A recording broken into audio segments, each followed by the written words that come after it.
একদিন আল্লাহ তাআলার পক্ষ থেকে হযরত জিবরাইল আলাইহিস সালাম আসলেন এবং রাসূলুল্লাহ সাল্লাল্লাহু আলাইহি ওয়াসাল্লামকে বললেন, হে রাসূলুল্লাহ, আপনি এতটা চিন্তিত কেন? আপনি মনে রাখবেন যে আপনি আল্লাহর রাসূল। যদি আপনি চান তবে এখন থেকে আপনি মানুষকে খোলাখুলি ইসলামের বার্তা দিতে পারেন। এটি আল্লাহ তাআলার আদেশ। রাসূলুল্লাহ সাল্লাল্লাহু আলাইহি ওয়াসাল্লাম আল্লাহ তাআলার এই আদেশ পেয়ে অত্যন্ত খুশি হলেন। তিনি বাড়ি ফিরে এসে স্ত্রী খাদিজা রাদিয়াল্লাহু তাআলা আনহাকে সমস্ত ঘটনা জানালেন এবং প্রথমে কুরাইশের মানুষের মধ্যে ইসলামের দাওয়াত দেওয়ার পরিকল্পনা করলেন। একদিন রাসূলুল্লাহ সাল্লাল্লাহু আলাইহি ওয়াসাল্লাম মক্কার কাছের কোহে সাফা পর্বতে গিয়ে দাঁড়িয়ে পড়লেন। মক্কার মানুষেরা মুহাম্মদ সাল্লাল্লাহু আলাইহি ওয়াসাল্লামকে পাহাড়ের চূড়ায় দাঁড়িয়ে থাকতে দেখে একটু অবাক হলেন। তারা বলল, কি ব্যাপার মুহাম্মদ, আপনি পাহাড়ে কেন উঠলেন? তখন রাসূলুল্লাহ সাল্লাল্লাহু আলাইহি ওয়াসাল্লাম উচ্চ স্বরে কুরাইশকে ডাকলেন, হে কুরাইশ ভাইরা, আমার কথা শোনো। মুহাম্মদ সাল্লাল্লাহু আলাইহি ওয়াসাল্লামের উচ্চ স্বরে ডাক শুনে ধীরে ধীরে অনেক কুরাইশ সেখানে জড়ো হয়ে গেল। তারা বলল, বলো মুহাম্মদ, আপনি কি বলতে চান?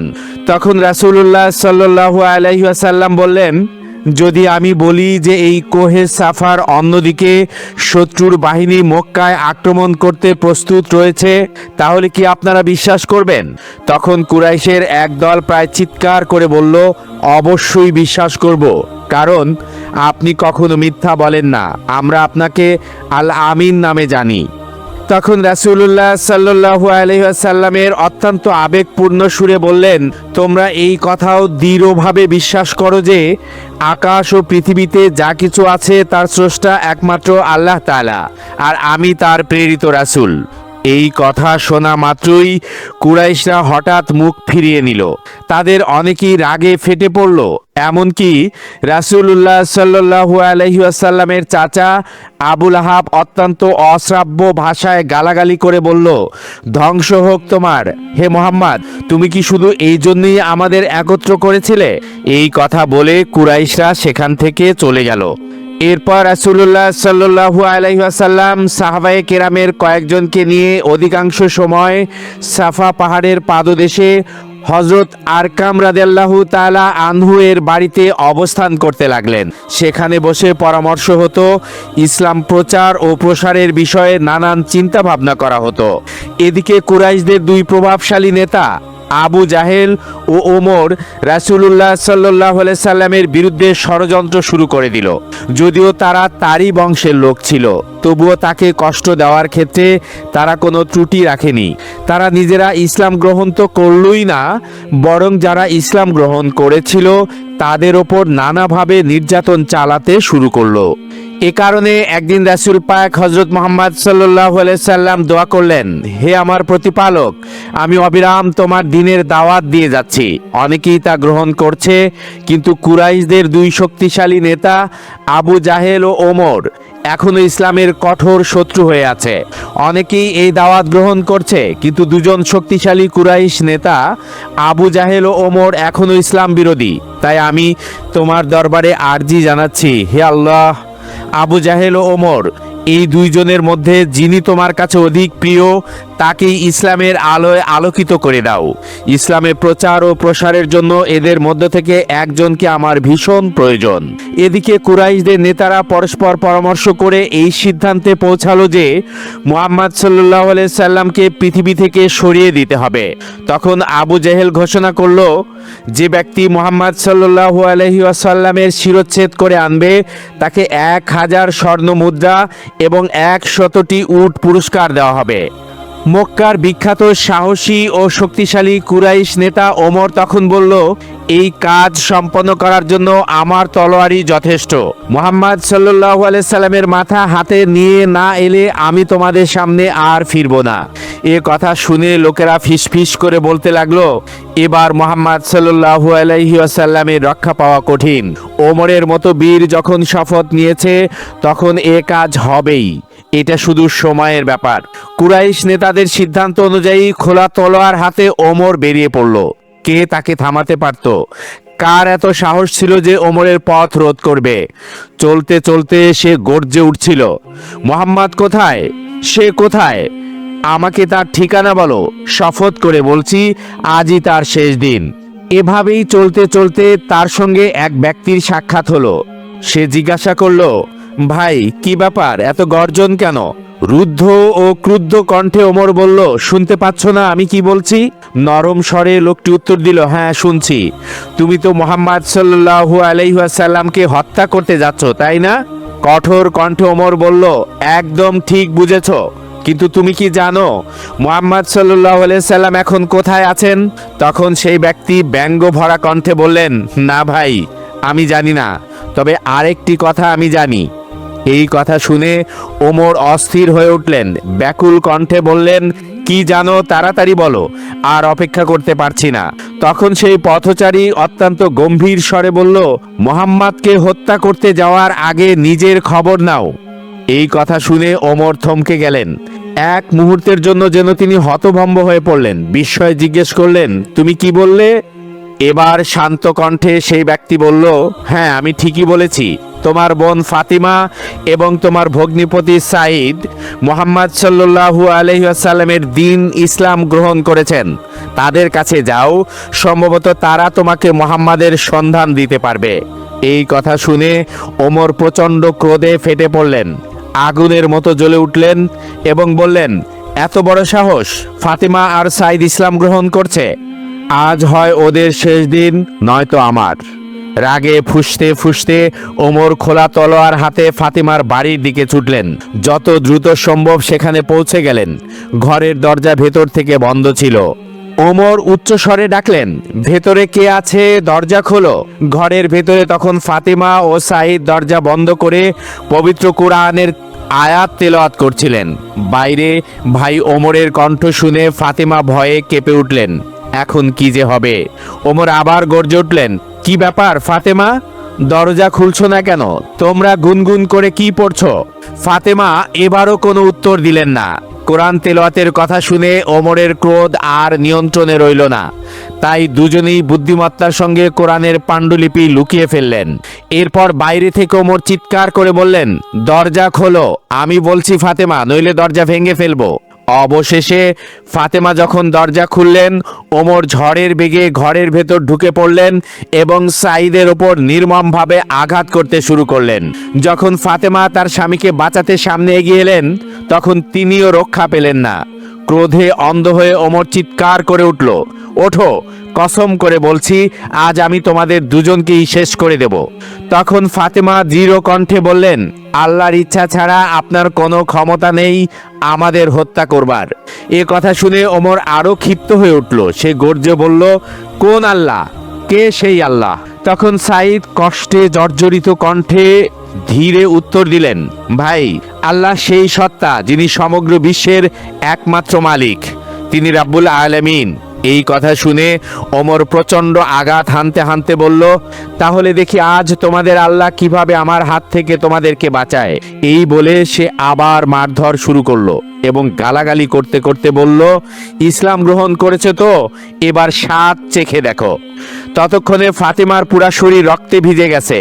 পাশে সাঈদ আধমরা অবস্থায় যন্ত্রণায় কাতরাচ্ছিলেন।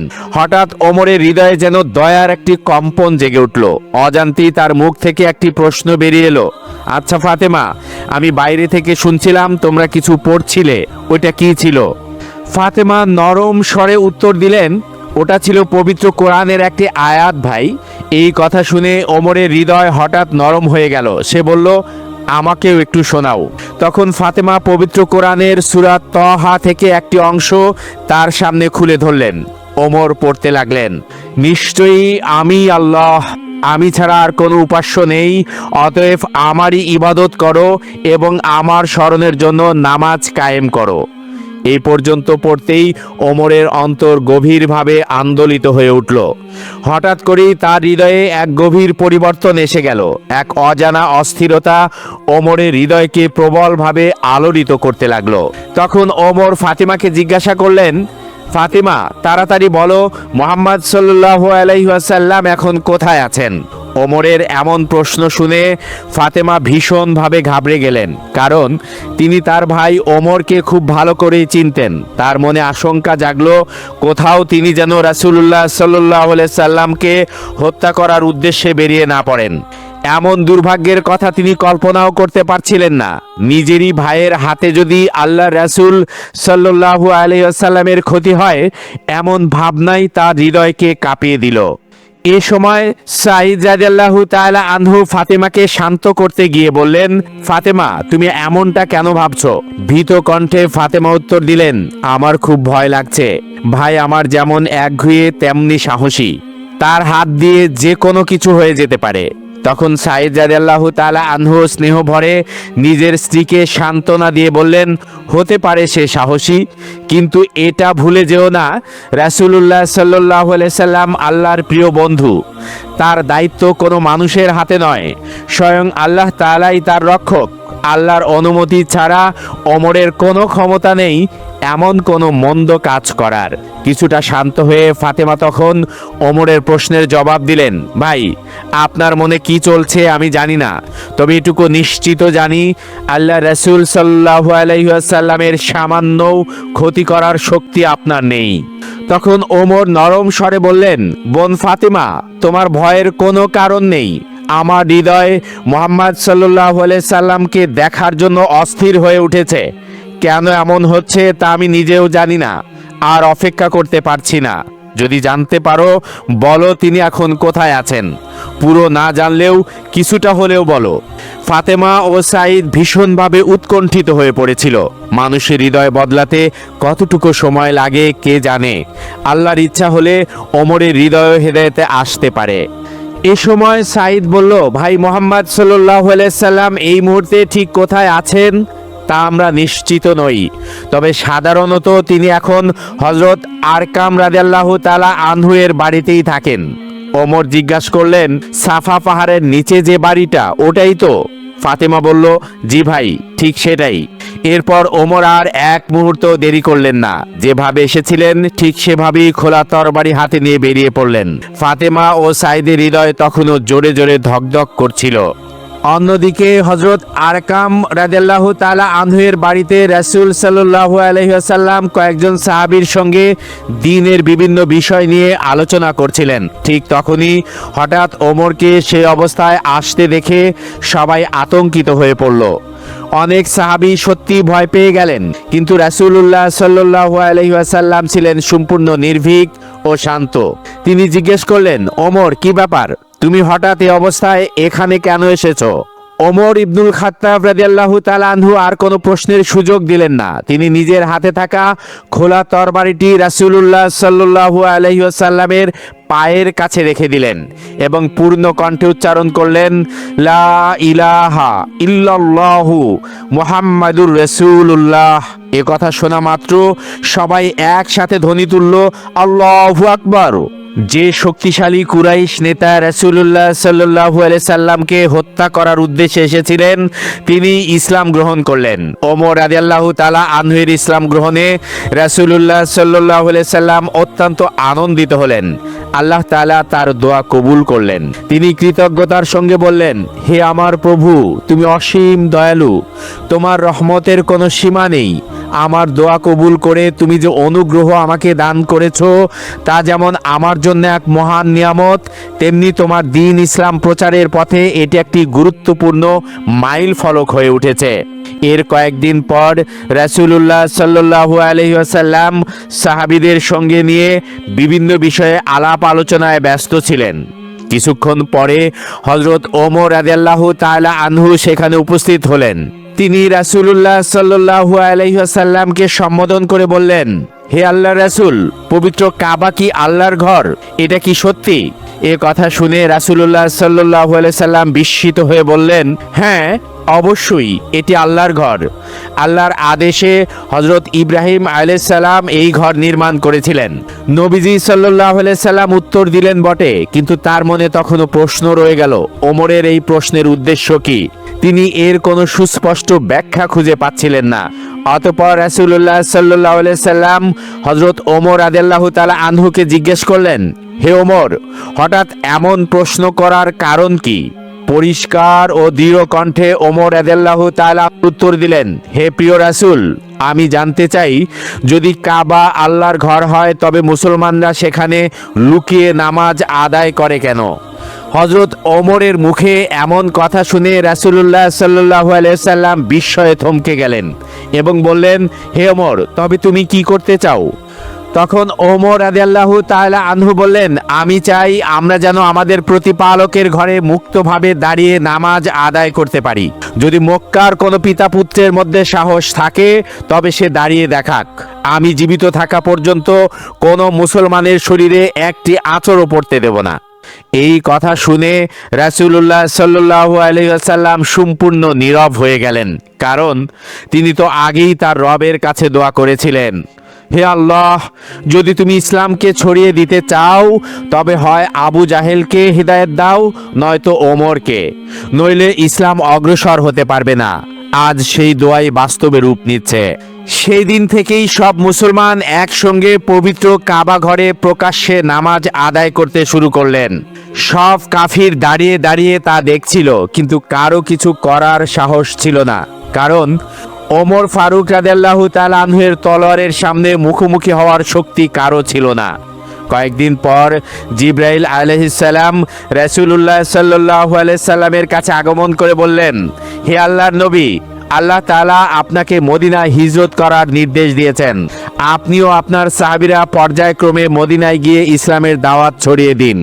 এরপর রাসূল সাল্লাল্লাহু আলাইহি সাল্লাম সাহাবীদের একত্র করে বললেন, তোমরা সবাই ধাপে ধাপে গোপনে মদিনায় হিজরত করবে, যাতে মুশরিকরা কিছুই জানতে না পারে। এটাই আল্লাহ তাআলার আদেশ। তখন ওমর রাদিয়াল্লাহু তাআলা আনহু বললেন, ইয়া রাসূলুল্লাহ, আমিও মদিনায় যেতে চাই, কিন্তু একটি কথা আছে। ওমর রাদিয়াল্লাহু তাআলা আনহুয়ের অসম্পূর্ণ কথাটি ধরে রাসূলুল্লাহ সাল্লাল্লাহু আলাইহি ওয়াসাল্লাম জিজ্ঞাসা করলেন, তাহলে কি? ওমর রাদিয়াল্লাহু তাআলা আনহু বললেন, মক্কার কাফিরদের ভয় নয়, বরং মদিনায় ইসলামের দাওয়াত ও প্রচারের জন্য নিজেকে উৎসর্গ করার উদ্দেশ্যেই আমি হিজরত করতে চাই।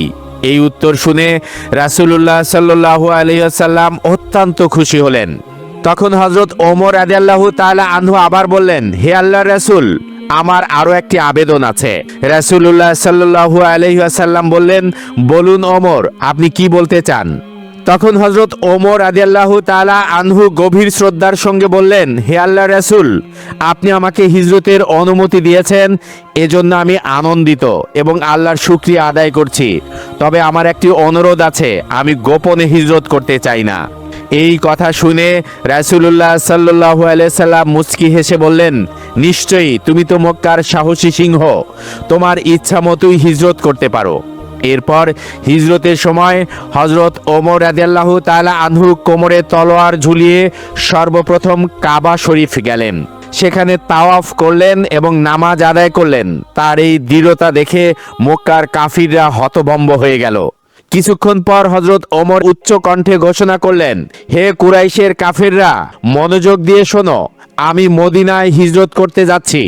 তোমাদের মধ্যে কেউ যদি চায় তার মা সন্তান হারা হোক, স্ত্রী বিধবা হোক, অথবা সন্তানরা এতিম হোক, তবে সে শুধু আমার সামনে এসে আমাকে থামানোর চেষ্টা করুক।